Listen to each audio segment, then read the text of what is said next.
Ako ho, personally, I have been saying na hindi ako magre-request for special session, but if the President is requesting or the body would, majority of our colleagues wanted a special session, I have no problem with it.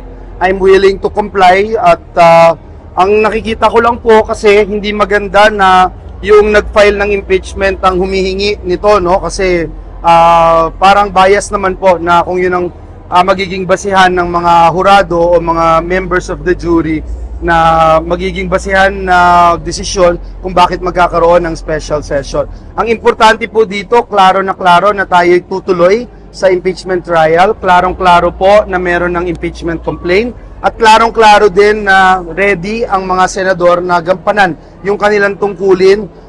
Hindi lang yung pong legislation per se, kung hindi tumayo bilang jury sa isang impeachment court.